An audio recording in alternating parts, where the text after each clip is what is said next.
Well, hi everyone, welcome back to the channel. So we're just whipping up to the top field. Well, it's that time of the year when it's a dark, cold winter, as they say.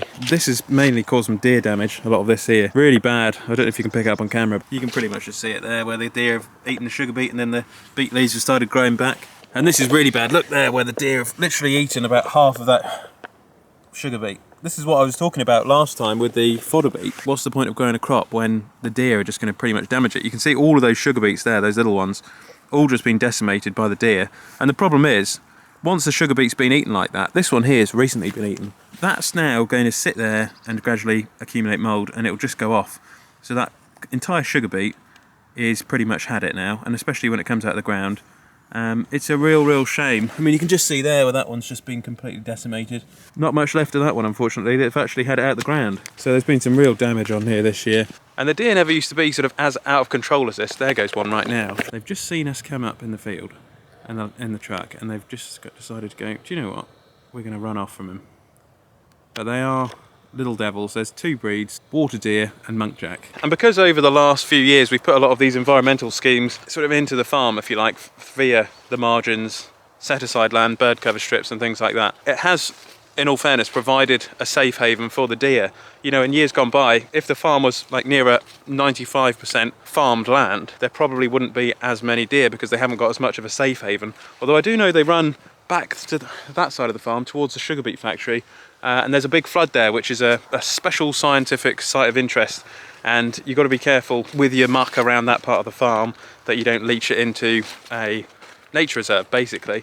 And that's actually been a really big problem for growing up on the farm, is that I initially wanted a chicken business, a free range one, and I couldn't do it because of that nature reserve. And exactly the same as well with a more intensive beef unit, especially with the way I think some regulation will be coming in next year as to when you can move your muck. This is really bad as well. We've recently had a lot of disease on this particular crop. Andy had the same thing on the fodder beet, which was an absolute nightmare. Will it be a good crop? I don't know. It won't be as good as we normally have it because it's been badly diseased, and the deer have hammered it like crazy this year, more so than last year. And there used to be a lot of rabbits on this farm. We used to have literally hundreds, thousands of rabbits about 5 or 10 years ago, and now they've all just disappeared. We hardly ever see one. There's mainly hares, water deer, muntjac. They're the main sort of culprits ready for crop damage, and of course pigeons, which you need a reason, obviously, to pest control nowadays. So things have changed quite a bit to, you know, 10 or 15 years ago, when you could go around and control these particular critters, and which at the end of the day are destroying a crop, which is food. What we're walking through now is basically a field of sugar, which will go into people's tea, will go into cakes, will go into ready meals, things like that, fizzy drinks, and there won't be much of it if it's all eaten by critters. So it's a bit of a shame that we can't really do too much at the moment about it. You know, the farm is heading towards more and more an environmental farming system, where you're actually, as a farmer, farming the environment. So more and more. And, you know, this is sort of what I've been talking about over the last 6 months. It's a real shame because at the end of the day, you know, growing up as somebody in farming, it would be nice to farm. And I think the problem is, in this country, if you really want to farm, it's going to be very difficult for today's generation of young farmers to actually get into farming.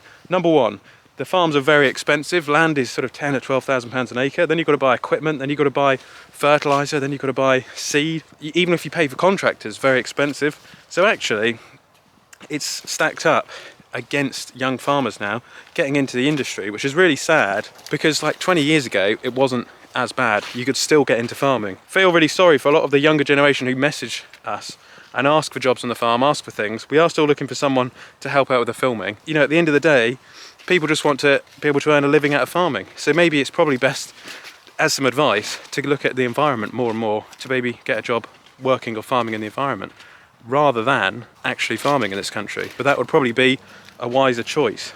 And on another note, at this time of the year, a bit of advice, try and take a bit of vitamin D, because being cooped up inside or in an office or wherever it might be, at this time of the year when there isn't much sunlight about, you need to consume, or you need to be able to get more vitamin D into your body, especially with, you know, the current way there's a lot of colds around and flus and many other things which I won't mention.